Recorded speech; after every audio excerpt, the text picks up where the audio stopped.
wanna talk? So let's talk. Yeah. Talk.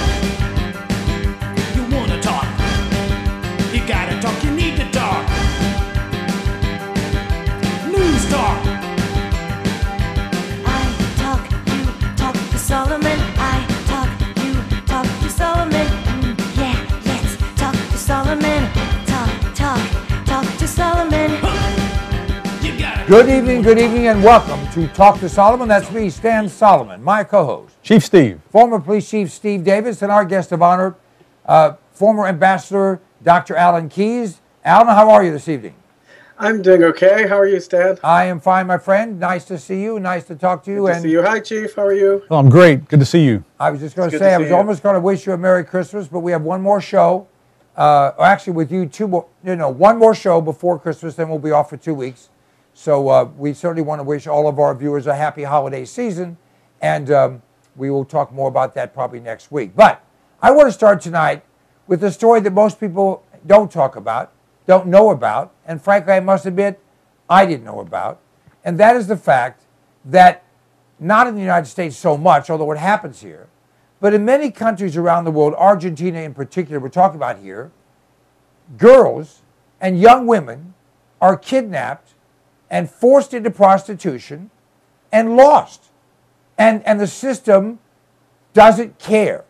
And there's a story here I said to you, Alan, about a woman whose daughter, had a daughter of her own, so she wasn't a child, whatever she was, 22, 23, was kidnapped, an attractive girl, forced into prostitution, where prostitution is legal in Argentina, and kept there against her will, and nobody would do anything about it. And the police and everyone else, they just simply think that's okay.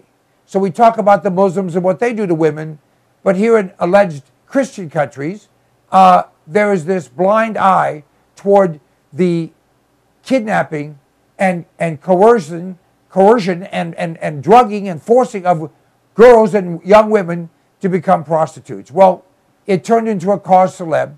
Many hundreds, thousands of women have now been saved from that. But this one girl, the mother whose daughter was lost, still has not been found. Your thoughts on this whole thing?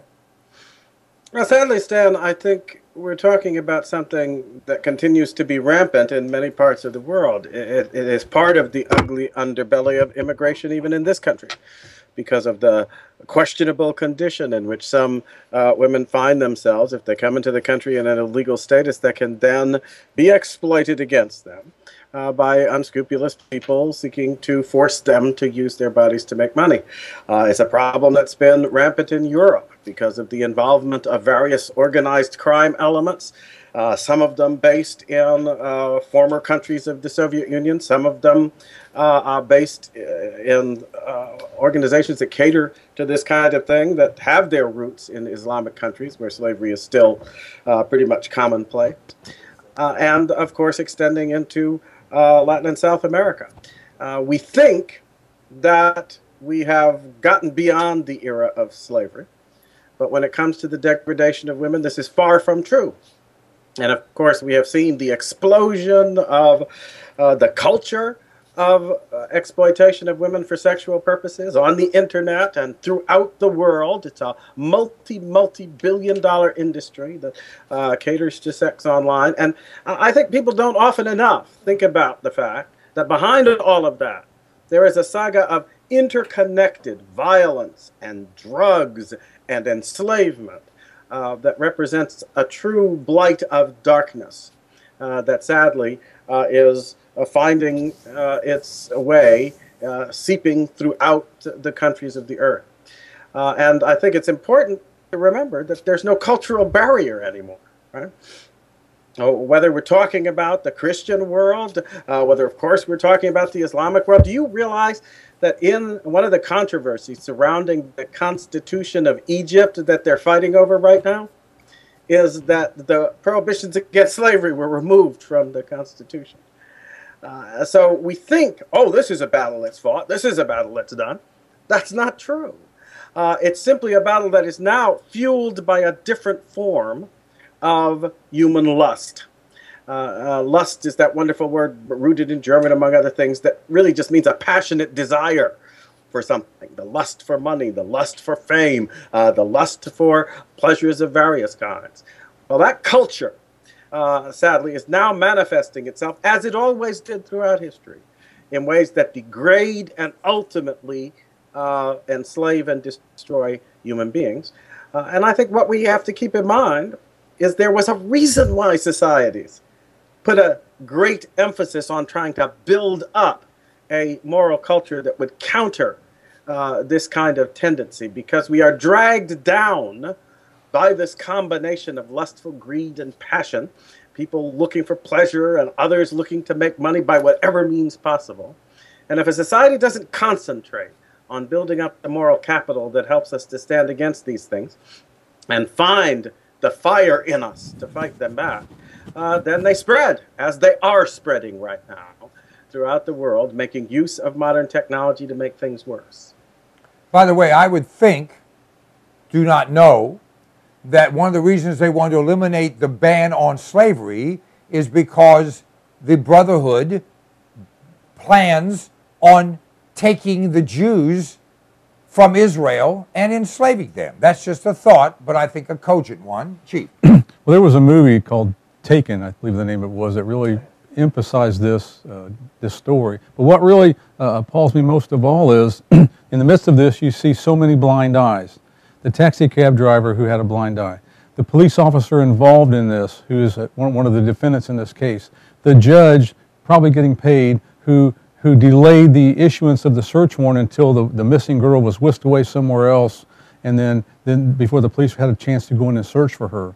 But all of the blind eyes that are not looking at this. Now, in my career, I've seen many, many, many evil people and evil things take place. Evil does exist in the world, but people that stand by and do nothing are allowing this to happen. But you think about this poor mother on her own. I don't know what her finances are, but she instantly, as soon as her daughter was taken, is battling a multi-million, maybe a multi-billion-dollar industry with her own finances. So what she's done has been remarkable. She's probably a saint in our lifetime, and I hope her daughter's found. But in any case, she has helped to save the lives of many, many other women who have been taken as Dr. Keyes has said, they're as slaves. They're actual slaves. This isn't a gang rape or a one-time event. Mm-hmm. This is the whole rest of their life where they're taken away and forced to live in a life of slavery. And so well, and it's an institution that really deserves that name, because you look at what supports it in a lot of countries. And it's an apparatus that will involve government officials, that will involve police officials who get on the take. All, by the way, comforted, if I can use that word, by a backdrop that when people in a lot of the countries in Europe and even vast parts of America now think about sex, it's all about pleasure, right? It's all about wanting to have fun and so forth and so on. And it turns out, however, that the lives of these exploited women are hell. They're not fun. They are subject to violence. They live in constant fear. They live, in fact, in an institutional context that is the very opposite of the environment of safety and love that is supposed to be the context for human sexual activity and that mutual caring. So I think one of the things we need to do is just to help wake people up. They need to realize that this glamorized version of sexuality that is now so popular in our culture is actually a mask being put on something that, in the way it's actually impacting millions of people around the world, is literally hell on earth. Well said. All right. Speaking of hell on earth, that brings President Obama to mind. There's a story that came out on CBS talking about the new trend. It says Obama's economy, tiny homes for you. And when I say tiny, we're talking homes 150, 200, 300 square feet, the entire home. Now, a 10-foot by 20-foot room is 200 square feet. Can you think of a 10 by 15-foot room as your home, or a 10 by 30-foot room as your home? They're showing these little bitty homes, cute, on wheels, that will fit on postage stamp areas, but as whatever the word is, humorous, stupid, insane, irrational, ridiculous. This is Obama's vision for Americans. And I don't care if you're white, black, pink, or purple, under Obama's dream, it's equal but awful for everybody.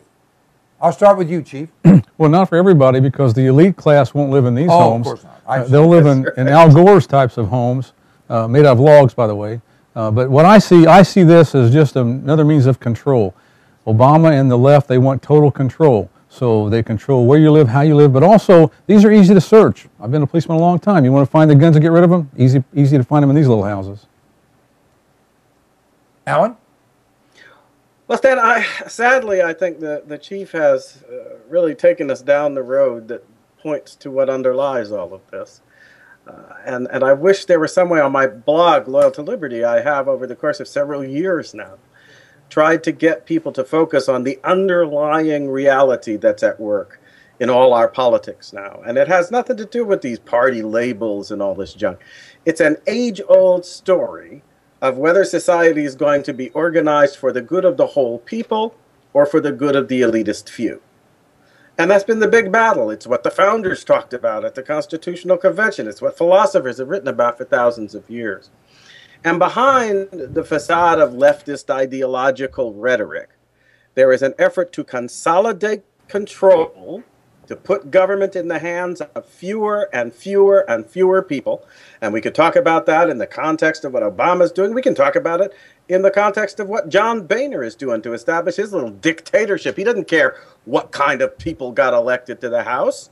If you elected a conservative to represent your fiscal responsibility, he's going to kick him off the committees and make them toe the line, whether it represents the people of their district or not. What is that mentality about, Stan? It's about returning us to an age-old form of government, of, by, and for the privileged few. And as for other people, well, you know, you've got to have some people around, right? You've got to have people around to make the clothes and till the fields and do this and that so that these privileged types can have all the wonderful luxuries they want and live in the style that they want to become accustomed to.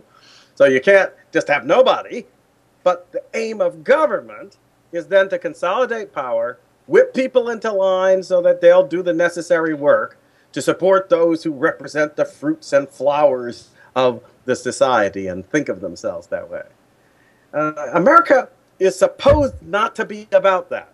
It was the great difference between this country and really the rest of the world. It was one of the reasons why so many people came from every corner of the earth and wanted to come to America, because that burden of living in a society where if you weren't part of the privileged few or their little coterie of hangers-on, then you were just the masses who existed in order to toil for them.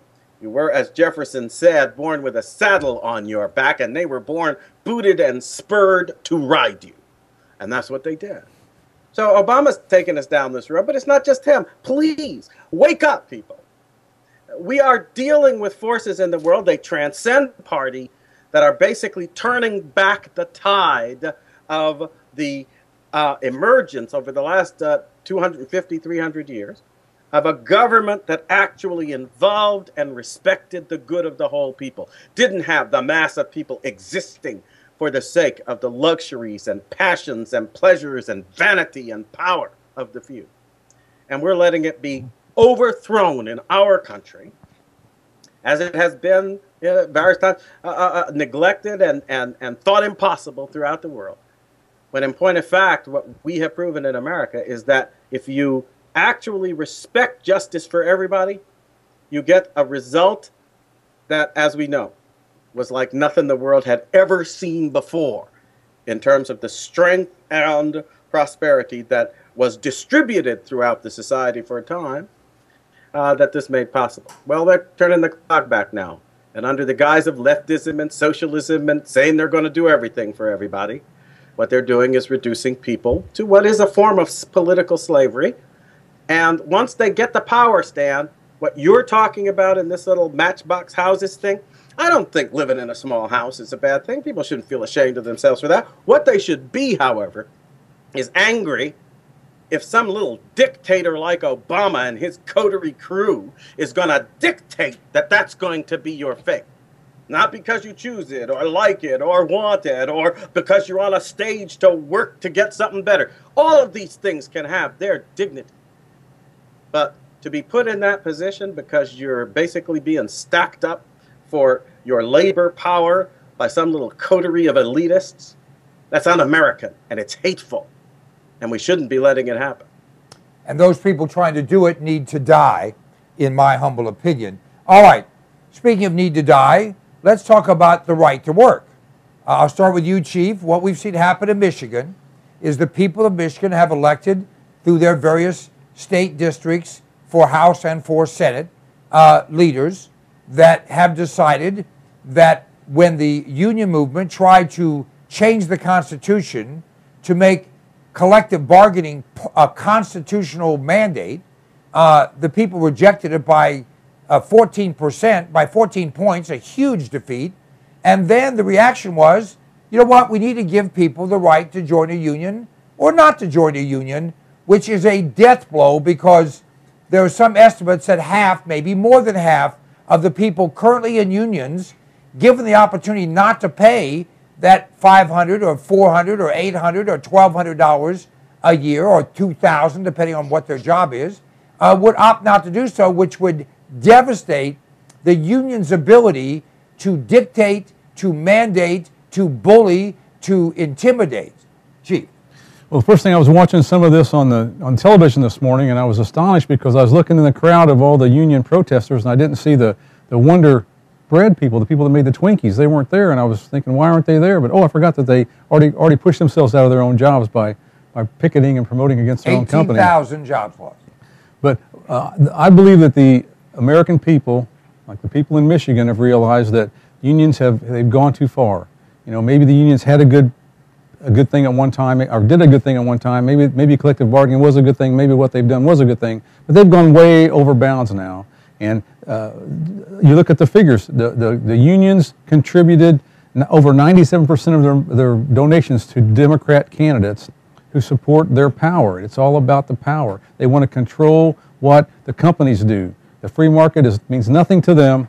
They want to control what happens. And so what they've done in their mechanism is they've allowed the dictation of workability, the dictation of hours, the dictation of who does what, to force businesses from making a profit. If they don't make a profit, they can't pay the employees. That's the bottom line. But again, what's happened now is, I believe, is really great because, as you said, the law has said it's freedom of choice, which the Democrats should be all about freedom of choice. And what they brag about all the time, but it's only freedom of choice for the things they like. But workers can now choose. They have the freedom to choose if they want to be in the union or not. But also now we found out that states that have right to work laws have a much lower unemployment rate than those that don't. So in Michigan, we're going to find out that this is going to be a good thing for them, a good thing for the people, and a good thing for America. Well, there's a couple other factors I'll throw out for Alan jumps on this, and that is, of the jobs lost in this country, exported, if you will, 73.4% of union jobs were exported. Only 14% of non-union jobs were exported. At the rate we're going, there won't be any union jobs left in another 10 years. In this country, there'll be no union jobs left. And we've seen the Wonder Bread is just one hostess company, but there are many other companies and cities and states and the federal government. There's no way for them to fulfill the commitments they've made. There is no way. Alan. Well, Stan, I think that sometimes this whole discussion takes place on a basis that I believe is kind of a misconception. Because I don't think the question is whether you're for unions or against unions. It's whether you're for freedom and real liberty or not. If people want to get together, form an association in order to try to maximize the value of their labor power in the marketplace, I think that's okay. But if you let them then become an adjunct of the government, so that whether through the party system or through various laws forcing people to join union shops and setting up the closed shop backed by laws that destroy the voluntary nature of union participation, if you let that happen, then you introduce the same kind of burden of government coercion that destroys quality in every other respect in our economy. And the same thing has happened with the unions. I think one of the surest signs of this, by the way, is the union's position on Obamacare. Because I've talked about this before on the show, I marvel at the fact that you've got all of these basically Democrat union leaders saying, oh, Obamacare, we want Obamacare, it's so wonderful. Now, supposedly one of the greatest achievements of unionization in America was the fact that through that collective bargaining power, you actually were able to get health insurance that was pretty good for workers in this and that sector of the economy. All of that's going to be thrown away now, so everybody in the country can essentially be subject to a government dictatorship. And that means that whatever it is that folks accomplish through their association and use is going to be tossed aside. Why would the union leaders favor such madness? Well, they favor it because they no longer work for their workers. They have become part of an elitist faction. They get the benefits of being union leaders. They get to be part of that class of people that can fancy itself to be better than everybody else. And meanwhile, the real best interests of the folks who are now compelled to support them with their money, that they're lost. And why? Because these workers can't vote with their feet anymore. They can't say, nope, I've had it with you guys. We're not going to do it this way. And in that environment of liberty, it might or might not be the case that unions flourished. I have a feeling that voluntary unions would flourish in some environments and they wouldn't flourish in others. But that the overall picture would be better for workers so long as they were left free to associate and free not to associate. No government interference with the union's right to organize people, and no government interference with the individual's right not to be organized. In that environment, I think you'd get better results for everybody that were best suited to their circumstances. There'd be an incentive for the employers to behave themselves because they wouldn't want to encourage the kind of association that could then lead to difficulties and so forth. So they wouldn't want to be inviting an environment where unionism became popular. And there would also be other environments where unionism would be the preferred choice of individuals, and whereby that means, on a voluntary basis, they would be able to improve their situation and not lose control of leaders for whom their position becomes a sinecure that is an adjunct of government and political influence rather than what they're really accomplishing for their workers. So no matter how you look at it, I think liberty works out best for everybody. Now, I like that concept, and I think it's logical and cogent, and I agree with it. But the reality is, besides the leadership who have, given their souls for 6 pieces of silver, whatever it was, 13 pieces, however many it was, we have a situation where the rank and file really buy into and believe the nonsense and the silliness and the irrationality that has been drummed into them, and you have seen the kind of violence that is outrageous. I mean, there's no question but that many of the people at that rally, a few have been arrested, but many more should have been, and the physical attacks and the damaging of property and people and the endangering of people and the inciting to riot are just beyond the pale. When we come back from the break, we'll talk more about this. This is Talk to Solomon. Thanks for being there.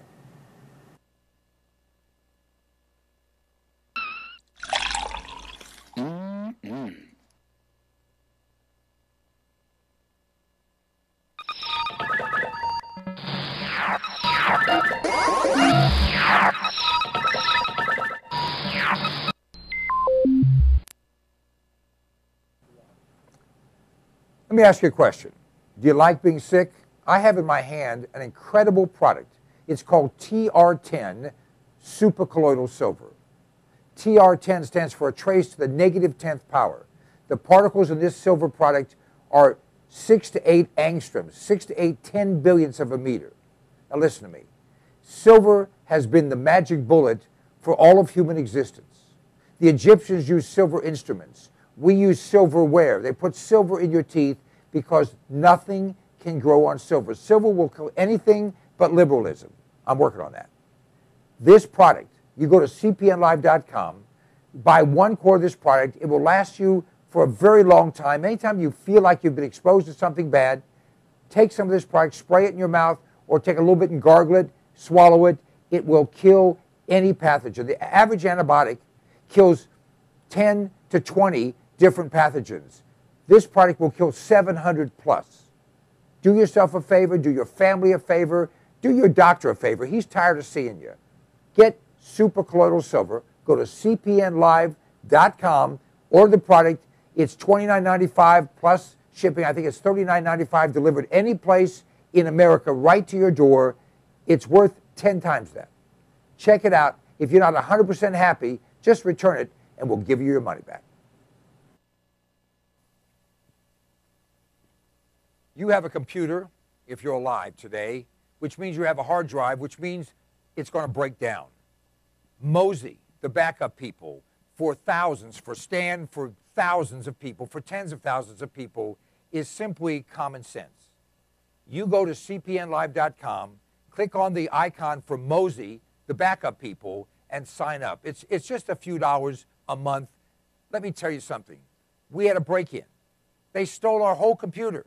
You know what? When they take the computer, you can't recover anything, but we had Mosey. We had the backup. We were able to restore everything simply by buying another computer. cpnlive.com, click on the icon for Mosey, the backup people, and give yourself common sense, peace of mind, great value, the best thing you've ever done. Sooner or later, it's going to be Mosey, the backup people.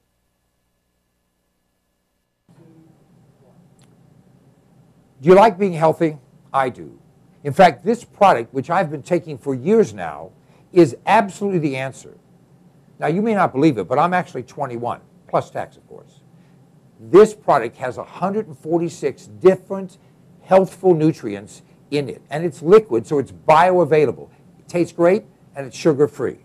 1 ounce of Sonic Life each day will help you to maintain and enhance your health.